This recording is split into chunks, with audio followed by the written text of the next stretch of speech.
you're a doctor, Kevin, you're a psychologist. Don't tell me to jump. Tell me not to jump. Well, I say go ahead. Hey, if you want to just end it all with it, come on down. There are. I'm not. I was about to say something. I mean, you see TV depictions of the suicide negotiators telling them to jump because they know if they know that somebody is afraid of it enough that they won't do it. I'm not enough of a negotiator to know whether those depictions are true or not. You think that's reverse psychology? There are people that use reverse psychology. I don't think that this woman was smart enough to be thinking that way.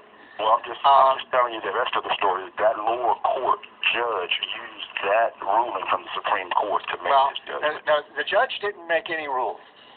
Okay, it was a jury trial. The prosecutor convinced the jury to apply that ruling in that way. Right. Okay, so that's what ended up happening. I'm going to tell you, the jury to do that. I would have been a very hard person to pull that off. Right, I believe if she's on appeal, she does not.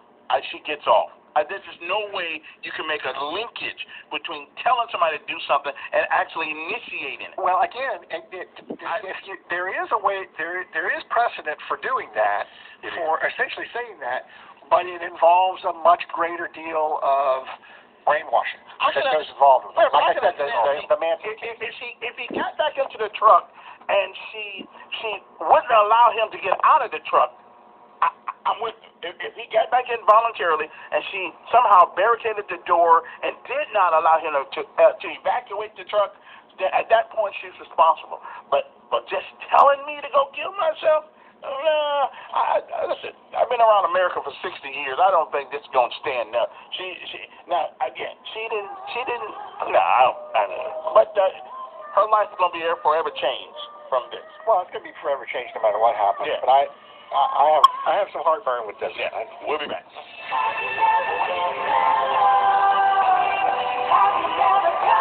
Good morning. That was one of the great things that he was known for.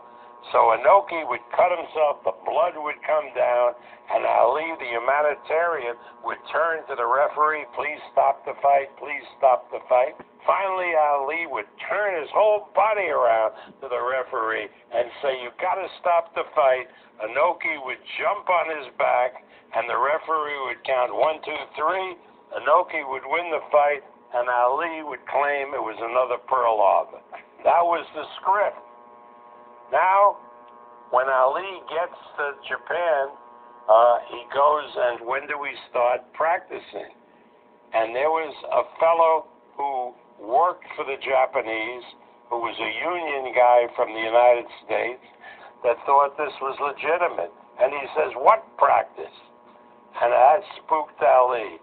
So I had to fly over to Japan and sit with Angelo, Freddie Pacheco, myself, trying to get rules for this fiasco.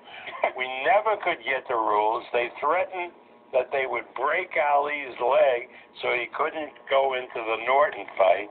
And anyway, we had no rules going into the fight. The fight in Shea Stadium, Andre the Giant against Chuck Wepner in Chicago, all those.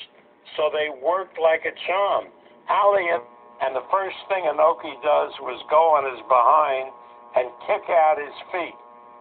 And Ali is running around, and by the third round he's yelling, you yellow, get up and fight. And of course Inoki didn't know about fighting. He was an actor.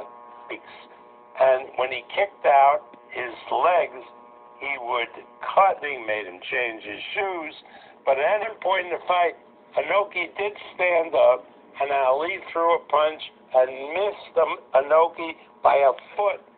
But Inoki, being the great wrestling actor that he was, staggered back like it was the punch that had landed on Sonny Liston. 15 rounds of this nonsense, and finally the referee called it a draw. But meanwhile, Ali's leg becomes